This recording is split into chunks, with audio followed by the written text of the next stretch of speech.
Seorang remaja berusia 17 tahun di Texas, Amerika Serikat harus dirawat 10 hari di rumah sakit menggunakan alat yang menopang fungsi paru-parunya. Hal ini disebabkan oleh rokok elektrik atau biasa disebut dengan vape. Pada awalnya, Triston terbangun dari tidurnya dan kemudian muntah-muntah pada suatu pagi di bulan lalu. Ia juga mengalami penurunan berat badan drastis yang tidak jelas penyebabnya, demam dan kemudian kelelahan. Remaja tersebut kemudian dilarikan ke rumah sakit. Pada awalnya dokter mengira kondisinya mirip dengan pneumonia. Namun setelah melakukan CT scan, ternyata hasilnya negatif. Kondisi Triston semakin memburuk, paru-parunya gagal berfungsi secara mendadak. Remaja itu pun harus diintubasi atau dimasukkan tabung endotrakeal melalui mulut atau hidungnya untuk menghubungkan udara luar dengan kedua paru-parunya agar paru-parunya tetap bisa berfungsi dengan baik. Seluruh tim medis mencurigai bahwa vape yang diakui oleh Triston telah dikonsumsinya sejak di kelas 8 diduga menjadi biang kerok gagalnya paru-paru Triston.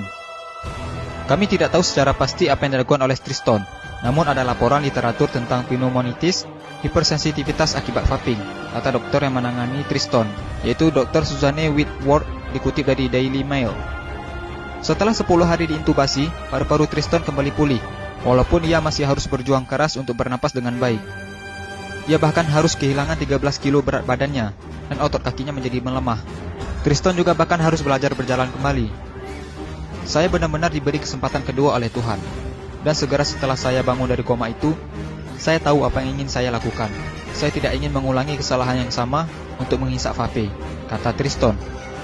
Triston berjanji bahwa dia tidak akan nge-vape lagi dan akan menyarankan kepada teman-temannya untuk membuang vape mereka. Kenapa vape berbahaya? Kepala Badan Pengawas Obat dan Makanan atau BPOM Penny Dukito menyebutkan akan segera mengusulkan larangan penggunaan vape atau rokok elektrik. Hal ini bisa diwujudkan salah satunya melalui revisi PP nomor 109 tahun 2012. Penny mengungkapkan ada beberapa fakta ilmiah yang telah ditemukan BPOM sekaligus menjadi dasar usulan pelarangan tersebut. Ditemukan senyawa kimia di dalam vape mulai dari nikotin, propilen glikol, perisa logam karbonil tobacco spesifik nitrosamines, hingga dietilen glikol. Nikotin sangat berbahaya karena berbagai penelitian juga melihat efek nikotin terhadap otak bisa menyebabkan kanker dan kecanduan.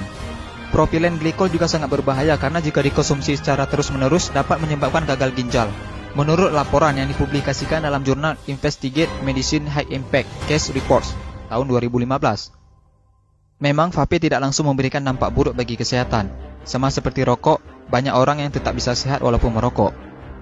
Nah, sebaiknya kita mulai menjaga kesehatan paru-paru kita dengan tidak menghisap vape atau rokok. Semoga video ini bermanfaat dan jangan lupa di-share juga sebanyak-banyaknya agar teman-teman kalian tidak ketinggalan informasi penting ini. Dan jangan lupa juga sukai Mozaik Karim lalu klik tombol ikuti lalu klik sekali lagi tombol ikuti lalu pilih lihat dahulu agar kalian tidak ketinggalan video-video menarik lainnya setiap hari. Terima kasih.